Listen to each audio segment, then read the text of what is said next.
Hello, hello, hello, everyone. Welcome back to Weird World Adventures, the podcast. I'm your host, Mallory. And I'm your host, Michael. And we're here to show you just how weird this world of ours really is. Are you here? I'm not here. I'm very angry. I'm really, really angry right now. Premiere Pro just crashed my entire drive on an export and media encoder for absolutely no reason at all. It's fine. It was only a 5 terabyte external hard drive. Which is now... dead. It's like... just software, though. It just, like, corrupted it. Like, how can Premiere do that? It's not the first time it's, like, corrupted things for me before. It makes me so angry. Yeah. Oh, well. Kind of focus the rage into obsolete items. Oh, this is going to be an angry podcast? It's going to be an angry podcast. Okay. I'm going to be so angry about everything. Yeah? Well, season 2 is out. And I'm angry about it. No.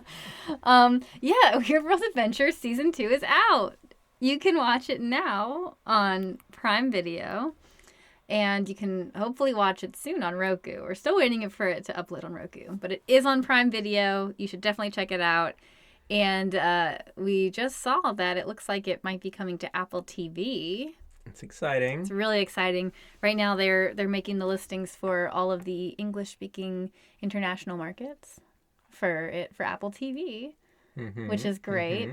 It's sprinkled around in a few places, so make sure you keep your eye out. But obviously its home is Amazon Prime Video, so make sure you check it out on Prime. Yay! Yay! We're really excited about that. So, yes, the show is out there. And second edition of your book is done. Check that out. Yes. Wanderlust, How to Make Money While Traveling is out, the second edition. So be sure to find that on Amazon. It's in Kindle Unlimited now, so if you are a big Kindle reader, you can read it for free. And it's an audiobook now, too. It's also an audiobook. Okay. It's in like the Audible subscription, too. Okay. So it has a lot of fun ways to get it and listen to it. And yeah, make sure you guys check that out. Yeah, we just got off the crazy of 4 books in the last year and Weird World finishing up. But now it's done. It's done. Minus the hard drive crash. Minus the hard drive crash and all the fix that's going to take tomorrow. Other than that, it's done. And that's great. It's great. And we can move forward. So we did a podcast a while back on obsolete objects. And apparently that's a really popular topic. It's fun. And people have then come forward, your mom included. My mom included. Here's a bunch of things that are also obsolete. So we have a bunch of new fun obsolete items that people have brought to us after that last podcast. Who knew? Mm-hmm. Who knew that's where the excitement was? Oh, yeah. Obsolete objects. Part 2. Part 2. Some of these I think are questionable though. Well, let's discuss. Okay, yeah. I don't have the list. I have the list. Okay. First one is a Rolodex. I still have a Rolodex. Granted, I will say it's like mostly just in your phone now, but I feel like if you have a hard separation of work and life and you don't have a work phone, you would still have a Rolodex. I don't think I've ever had a Rolodex. That's fair. Like at any point, for any reason. Well, I have one now, and it was kind of your suggestion. Because I get all those business cards for work from like... Is that what you're calling your Rolodex? Yeah, that's a Rolodex. Is it? Yeah. The thing that has like the alphabet and you stick the business card in it. I don't know. Yeah. Okay, I thought you just had like a bucket that you were keeping all the cards in. No. Okay. Well, I mean, I guess, did Rolodex just have... No, but it had the person's name and number and info. It's the same like kind roll, of thing. right? The Yeah, roll it would deck. roll Yeah. through. Okay. Yours rolls? Mine rolls. Oh, okay. Yeah. We just put the business cards in there. Okay, I guess serves it's a safe like purpose. kind of not obsolete then. I guess if it was just like not the business card and the info, it's the same information though. So, I don't know. I don't know. Questionably obsolete. I never had one though. You never had one? Mm-mm. The next one I also have questions about.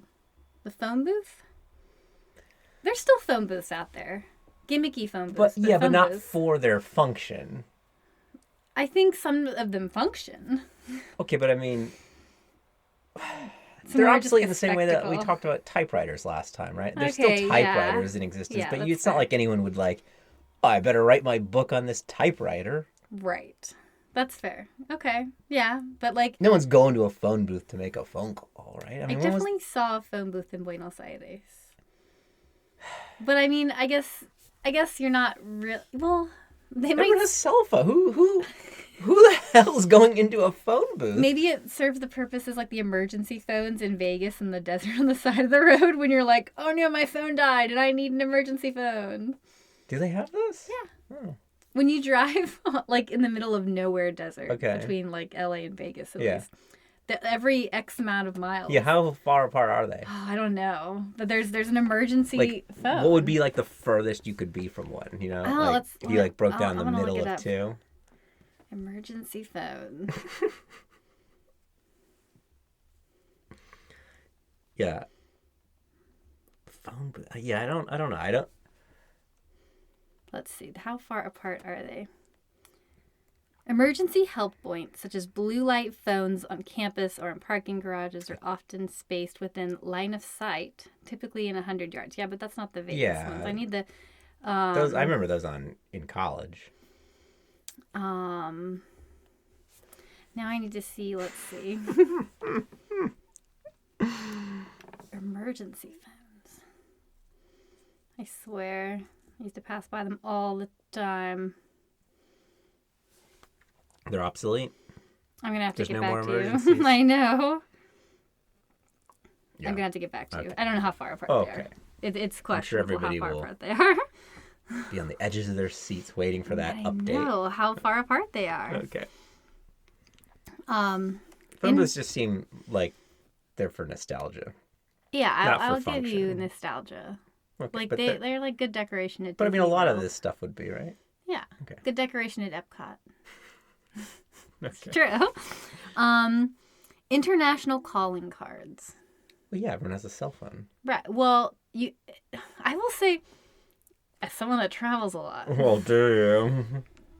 Phone plans are weird. Like, when I was with Verizon originally, which I am again now, like, it's kind of different. You could add on, like, I'm going to be traveling for 10 days. I'm going to add on international for 10 days. Mm-hmm. It's like $10 a day. I'm going to pay $100 extra and add on the trip onto my account. It used to be like that. And then I think it moved now into, like, with my plan, I get X amount of travel days a year that just, like, build up. And eventually you just have so many. Yeah, you know, it just doesn't matter, right? Which is great. But when I had Sprint, I think before it was bought by AT&T, or might have been when it was bought by AT&T. Yeah. I was in Germany, and I couldn't get anyone to give me any international service of any kind. I tried to add it beforehand, and they said, no, you have to go. And when you get there, we're going to send you a text, and you just say, yes, I want to add this onto my plan once you're in the region. What? It didn't work. Yeah, of course not. And I never had it working the entire time. But there's so many like app-based things now, right? So if you had Wi-Fi, this is moot, right? Well, if you have Wi-Fi, it's moot. Yeah. But if you're using your GPS to like get around, like there were instances in which it was very unfortunate. But you're not using an international calling card. No. That's obsolete. No. That's obsolete. Yeah. I was just saying international travel has not gotten it down yet, but the calling card is gone. Yes. But it's still not intuitive. Okay. Well, that's fair. Yeah, it's still questionable. I'll be honest, I'm still on my parents' plan. You don't even know. So I really don't even know. So I'm assuming somebody gets the bill. It's just not me. The bunny ears antennas. On TVs? Yeah, that's dead. Oh, well, yeah. I mean, those are like vacuum tube TVs, right? Yeah. Those have been around for a long time. Those were obsolete before I was born, right? I had one. My dad had one. He kept onto that TV. I mean, to be fair, he just kept onto that TV way longer than he should have. Yeah. But they were already old TVs, right? Yes. Like, yeah, it was already an old TV. I've seen them, but it's not like you would go out and get a TV in the 80s and it would have the bunny ears, right? That's like the 50s and 60s, right? No, it was like the 80s. Was it? We had a TV growing up that still had TV? one. It wasn't new, but it wasn't like that old. It was not that old. All right.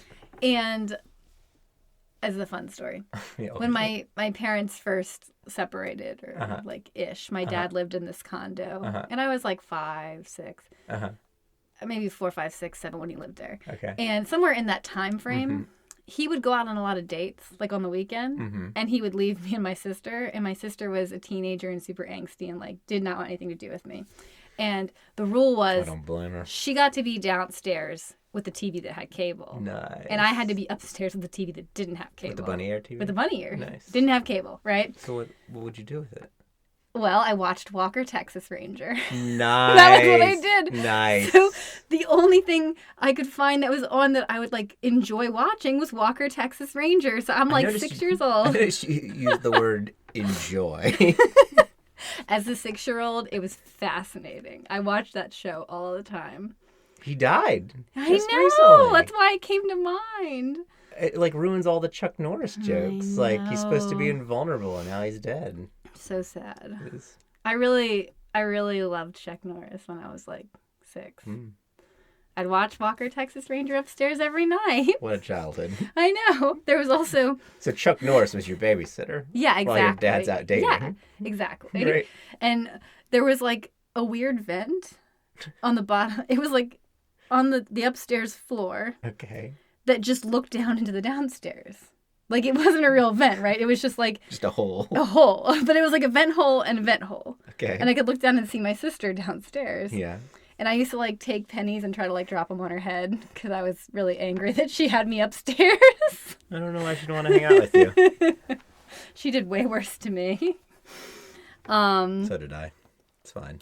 Well, this one must be good. Yeah, you did. This one must be good because I don't even know what it is. Okay. A AAA triptych book. It says AAA mapped out your specific route and tourist hotspots. Oh. God, I don't remember that either. AAA guidebook? I'm sure my parents used... I remember Your having parents guidebooks. still use maps? Oh, my dad still uses maps. Definitely still has maps. He'll argue with the GPS. Not, you know, maybe if it's super local, you might know like a slightly quicker way. Yeah. You know, some back. But the GPS can tell you what's faster. But always. When you're just traveling, yes, it's always. I mean, of course it's right. It has every like. Yeah. Of course, it knows better than you. It even has traffic patterns. Right. It knows right. And he was arguing with it coming home from West Virginia. My whole family went out there for a friend's wedding, and I had to work the next day. So like he was driving, and I was like, I'm going to sleep because I get up early, and I wake up. And I like look at my phone and it's, I don't know, like 10 p.m. I was like, oh, we must be almost home. Like we should have been just about home. And I look outside and it's like Lewis County. I'm like, well, that doesn't sound like anywhere near home. Like, what are you talking about? Where are we? And because he had argued with the GPS, he took us 5 or 6 hours out of the way. We like, oh no. Instead of like cutting across West Virginia into like Western Virginia, we went like all the way south through West Virginia and then like all the way west. Instead of like a diagonal, we did like vertically down, horizontally over. We didn't get home for like 3 in the morning. I was so unhappy. My God. Because I think I had made a stink going there about him like arguing with the GPS. Like, it's better than you. Just stop arguing with it. Yeah. And he's like, I know. And then like, right. And then that happened. I was like, well, and here we are, 5 hours out of the way in Lewis County, Virginia. They do the same thing when we go up north, and they like refuse to take 95. But I will say 95 sucks. It is never taken in the last 3 years being here. I've driven up to New York maybe like 7 or 8 times, right? It has never taken me more than 6 hours. Usually it's like 5.5. I time it well, but it's really not a problem, right? If we went that way with your parents, it would take 10. Oh, it routinely takes 10. It routinely takes 10. Yeah. I don't know how they do it. They're using their AAA triptych book, apparently. Yeah. Obsolete. Yeah. Adds an extra 5 hours to your trip. Exactly. Right. The next one's pretty gross. Handkerchiefs? Yeah, those have always been gross, right? I don't see any situation where those were ever not gross. Right. Well, I mean, it's just a tissue that you're Snot reusing. rag. It's just a snot rag. Yeah. And if they try to make it cute, like, I don't know. I always think of 101 Dalmatians. Do you remember anything about the beginning of it at all? No. When, like, Roger meets Anita. I don't even know those names. Roger's the guy who owns Pongo. Anita's the girl who owns Perdita, the dogs, right? And, like... I kind of forgot there were people in it. I thought it was just about the Oh, dogs. no, there's people in it. All right. And they're, like... He sees them, like, Pongo sees them, like, walking, like Anita walking Perdita in the beginning. And they're going to the park, and he wants to meet her because he thinks she's a sexy Dalmatian. Yeah. So he, like... He's not wrong. Gets his guy... Like, he gets Roger to, like, walk him to the park, right? Mm-hmm. And he, like, tries to get them to, like, you know, stay. And he, like, ties his leash around them, and they all fall in the water. Okay. Okay, yeah. And then he, like, pulls out... Like, she pulls out her handkerchief, and it's all ruined, and he's like, you can have mine, and it's all... And I'm like, who... I mean, I remember watching this as a kid, being like, who uses a handkerchief? So if I had a handkerchief, would you use it? No. Would you accept my snot rag? If it was cleaned. Well, no. No, then no. Like, I think the idea is, like, it's supposed to be clean. Like, oh, you can have this, it's clean, you can use it, but... But as soon as it's used, it's not clean. I agree. It's weird. I feel like people used them long after they were no longer acceptable, and we definitely had tissues. Yeah. I mean, I guess if you don't have tissues yet, it's better than... Nothing.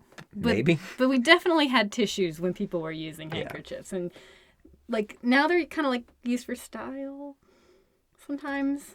They're just like a show, like a thing you would put in, like, a show jacket, thing, right? Yes, definitely. It's not usable. No, it's not usable. It became, like, a fashion thing. Yeah. But, like, yeah. Check out my snot rag. But, like, it was in everything we watched as kids. I just remember being so confused by it. We're going to the Explorers Club Gala. Yes. Next week. Yes. Get me a snot rag for it. Okay. For style. I'll get you a stylish snot rag. Perfect. I'm going to use it. Ready to hand it to somebody. Oh, yeah. I'll be handed to somebody. Yeah. Yeah. Okay. That's gross. I mean... Obsolete and gross. Fountain pens? I mean, we still have fountain pens, right? Like the ones you have to dip? That's, I think, even older than a fountain pen. What's that called? A well? Like we have like a well of ink? Yeah. Like a well of ink. Well, I mean, yeah. Well, I mean, we're not Ebenezer Scrooge here. I mean, fountain pens are all over. Like, look, you can buy a whole bunch of them everywhere. So they're cool. That's another thing that's cool. Yeah, they're a style thing, right? You don't need them anymore. Okay, that's fair. But yeah, it has the oil, or the ink well. And, yeah. 411. You didn't know that. I didn't know that one. But 411. I guess. Well, you would dial 411 to get information on something. It was like a dictionary. Like I don't want to go open up the dictionary. I need someone to tell me what. It was like Google before Google. Yeah. And it's gone now. But the interesting thing is, it's still part of like vernacular. It's like slang, right? You say, "What's the 411?" Yeah, I guess I didn't know that's what that was from. I've heard the slang. Yeah. So what's the 411 came from? You dial 411. Yeah. To find out. I wonder how many people know that say it. I know that, but I don't know. Well, okay. I don't know. I wonder. I don't know. I feel like I never called. The next time I hear someone say it, I'm going to ask them if they know what it means. I'm curious. Yeah, you should. Yeah. I don't think I was ever old enough to call 411, but I remember my parents calling 411. Okay. And then 0 for the operator. That I did know. Yeah. Yeah. Well, yeah. But people, I guess, don't do that anymore. Well, back in the day, it connected you, like, without having to have someone's phone number, right? It was like, I need to talk to this person, and it was, like, a different situation. And then we all had phone numbers. Yeah. Were there just that few phones? Like, how would that even work? I mean, I guess so, right? The phone has evolved. We just had an article about that on Mallory's Adventures I just scheduled. About the evolution of the phone? Yeah. Oh. Starting with Alexander Graham Bell. Ahoy hoy. Evolution? Ahoy hoy. Did you put that in there? I didn't. I gotta go back and add the ahoy hoy. That's what he wanted it to. That's how he thought we should answer the phone. And quite frankly, I agree. Ahoy hoy. Ahoy hoy. What a missed opportunity. Oh, good. Ahoy hoy. Think how much better our world would be if that's how we answered the phone. Ahoy hoy. Ahoy hoy. Ahoy hoy. Yeah, I'm with Alexander on that one. Ahoy is a way people say hi. Kat says that. I have said ahoy hoy to Okay, people. that's fair. But yeah, I did dial the operator before. It became when we were kids something where you would call and like ask for to be connected to someone. I will occasionally call the hospital operator, like when I'm at work, to get to like a specific floor if I don't have the number to it. It's 0. Yes. So, but I mean, it's in a local. It's like a local intranet type deal. You know, it's a hospital operator connecting me to like, local operator. The 5th floor or whatever. Yeah, like when we were in Brandermill, you could call the operator. And you So could call there's the just operator, someone, like, and it would be in a the local region? operator in the region that you'd say, "Can you connect me to my local hospital?" Or can you? And they would. All right. And this ruined Santa Claus. How many do you think there were sitting around, like, answering that? A lot. Probably dozens of, not hundreds of people. Just sitting in, like, a box somewhere? Yeah, and they lost their jobs. I've never met one of these people, though. Like, they who was it? They all lost their jobs when the operators were obsolete. Mm-hmm. The internet made them kind of obsolete. Yeah. Same thing with 411. The operator ruined Santa Claus for me because my aunt lied to me and Brett, my cousin, and said like, "Oh, Santa Claus called on the phone. You have to like she told us Santa Claus called." You star right? 69 that bitch and it And wasn't him. well, then I asked her, "Well, how did you get Santa Claus to call?" And she said, "Oh, I just called the operator and they gave me Santa's number." Was what she said to me. So then I tried to call the operator to get Santa's number. Yeah. And I probably made some woman's day. Can I get Santa Claus's number? And she's like, "Oh, I don't have that number. I'm sorry." And I was like, my aunt lied to me. And then I just started spiraling. Yeah. Oh, sweetie. Santa's not real. Have a nice day. Your mom explains, phone number 0 was answered by an operator who provided you with phone numbers. Very articulate. Very good. Very good. Thanks, Mom. Oh, this is good. The popcorn cookers before microwaves were like a frying pan that you shook over the stovetop covered in foil. I remember that. You can still get those. They're like one-time usables, yes. Right? Like you buy them as that, and they like go over your... Yeah. But yeah. Yeah. I think my grandparents had one. I've definitely seen it somewhere. Yeah. I've used one, I believe. I've used the disposables. The disposables. Yeah. Jiffy Pop, a brand like above, cooked over the stove. So you had the Jiffy Pop. There's a popcorn cooker, and then there's the Jiffy Pop version. But that's like the temporary. Like the one Jiffy time, Pop the is, disposables. the one, right? That's still around. Yeah. I don't know if it's Jiffy Pop, but it's... They still have the like one-time use bags. Yeah. That are shaped like a pan that you put over an... Yeah. Yeah. Okay. Yeah. I feel like a lot of these items, like Gen Z would know what they were, though. Like they would know the Rolodex, the phone booth. Mm-hmm. They might not understand an international calling card. But I feel like everyone knows what the bunny ears are on the antennas because it's a joke on... They like survive through media, right? But maybe not. I have to ask Taylor about some of these. Yeah, ask your sister. The AAA trip book, no. Mm-hmm. Handkerchiefs, yes. Well, yeah, but that's because some of these they're still around. They're just not used as like their function. The popcorn stuff. This one I disagree with. Ashtrays, people still use ashtrays, but I agree they used to be everywhere. They were everywhere. Yes. And now it's like, I mean, where was the last place you saw one? Well, you're not allowed to smoke out. I know, that's what I'm saying. Yeah, so like nowhere, right? Like, I know where I've seen them. Where? At Mona's. Oh. You see them at cigar lounges. That's true. But that's made for you to go for smoke that, at, right? So it's made for that reason. I remember when they banned smoking in restaurants. It was when I was in college. I was working at Shoney's when they finally. Well, there was a smoking section when I worked at Shoney's in high school and into college, and I love this. First of all, nobody wanted the smoking section. And I was like, well, I'll take the whole smoking section. And they tip so much better. I would make way more money than everybody else. Yeah. Work in the smoking section. And it's just cost you a few years off your life in cancer, right? Secondhand smoke Wow. cancer. Worth it. Wow, definitely worth it. Thanks, Shonies. But yeah, your mom said they had every day and special for company. For company ashtrays. Wow. The really nice ashtrays. The nice ones, no, yeah. Well, yeah, because everybody smoked in the 60s. People smoked in hospitals in the 60s. Yeah, the good old days. Everywhere. The good old days. No wonder medicine went to shit. It's also funny because, yeah, everywhere had a smoking section and a not smoking section. Everywhere. Yeah, and you would have to say, remember. I don't know if Taylor would know that, to be honest. Like, I think Probably not. Gen Z wouldn't know that. Yeah. Just like, I want the non-smoking section or the smoking section. And you had to, like, tell them which section you wanted to be seated in every time you went to a restaurant. Yeah. I remember. Yeah. That definitely doesn't happen anymore. No, it's all... Yeah. There's no smoking at all. No. And, yeah, they had ashtrays. I can still remember what those, like, public ashtrays looked like, too, right? Like the black. And yeah. Cheap plastic with the little divots. Yeah, the little divots. Yeah. Yep. I have no idea what this is. S&H Green Stamps that you redeemed for items. Oh, geez, I don't know that.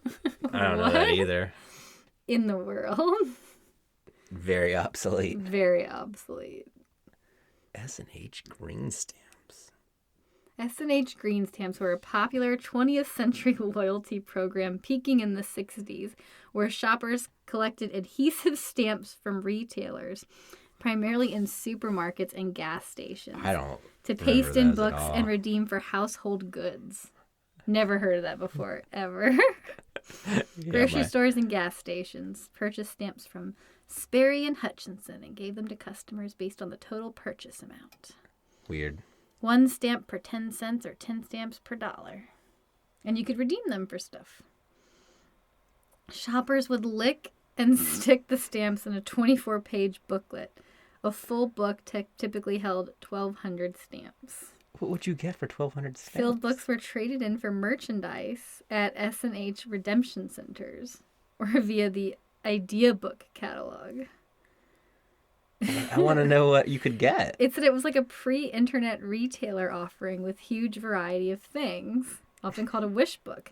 Okay. And it included, here you go, household furniture and linens, large and small appliances like toasters and lamps, sports equipment, toys, and bicycles, and china and tableware.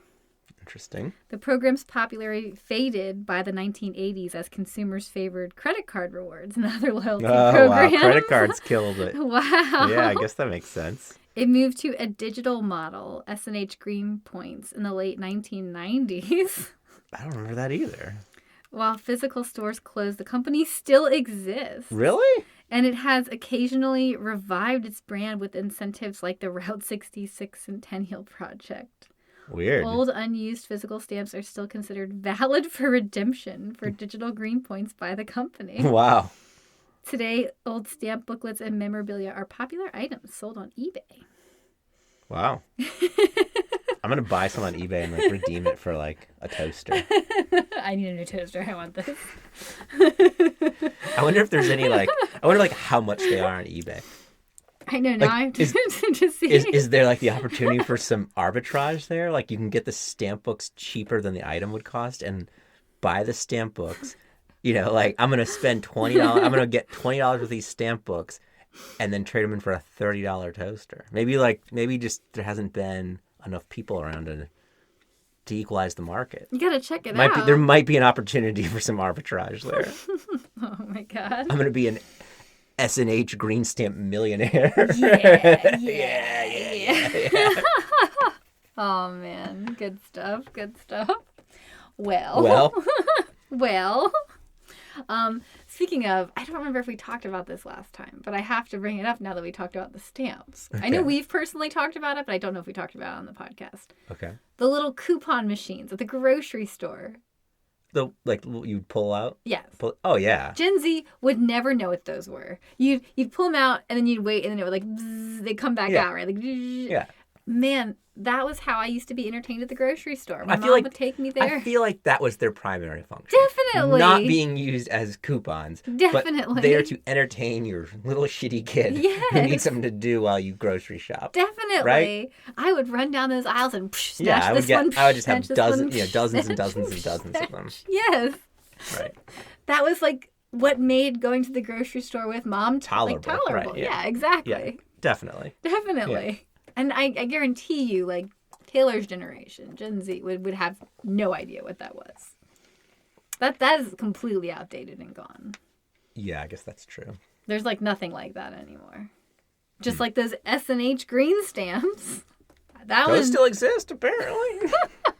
But no one knows what they are. That's what I'm saying. I think there's going to be a market for them there. An untapped market. Oh, good stuff. Well, that was fun.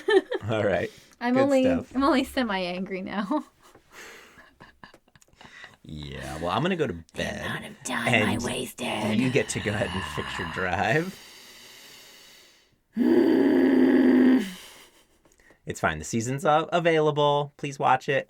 Yeah. We would love your positive reviews. Yes, please. If you like the podcast, everybody, please leave us a review here. Wherever you podcast, wherever you listen to the podcast, please leave us a review and let people know how you like the podcast. And if you don't like it, don't please leave a don't review. leave a review. And feel free to email us your constructive criticism directly. And if you do watch Weird World Adventures on Amazon Prime or down the line here on Apple TV or wherever you watch it, which, to be honest, now if you go into the smart TV, you can just type in Weird World Adventures and it tells you where you can watch it. So you can do that if you don't know how to find things. That's great. Do that. And please give us your positive, wonderful, happy reviews on Weird World Adventures Season 2. And if you don't have a smart TV, Yes. you can collect some S&H Green Stamps. And I think if you get enough of them, you can go ahead and turn those in for a smart TV. The next episode, we're going to follow up and let you know how many the smart TV cost. I wonder how many it would be. I know, I need to know now. and how far apart those Vegas phones are. Okay, yeah. These are, Really very important stuff, questions. yeah. Please also, if you have read any of our books, including Wanderlust, How to Make Money While Traveling, please go onto Amazon and also leave us reviews there. The reviews really help, especially with Weird World right now on IMDb. IMDb is the big one. If you have an Amazon account, that means you have an IMDb account. And if you can go on to IMDb and give us your stars and let people know what you think of the show, that would be amazing. It helps it get picked up. It helps it gets picked up in distribution. Yeah. So also, right now, it's listed in the U.S. at least for purchase on Prime. But if we want to get us over into the free zones on the other networks, which is the goal, so everyone can watch it for free, we can get those stars on IMDb, and that will help with distribution. Yes. Yay! Well, thank you guys so much for tuning in today. I was only semi-angry. I held it together. You're looking more angry now, though. Now that you're thinking about back. it. I know. I have to live with it. Oh, no. Until next time, everybody. Stay weird. And angry.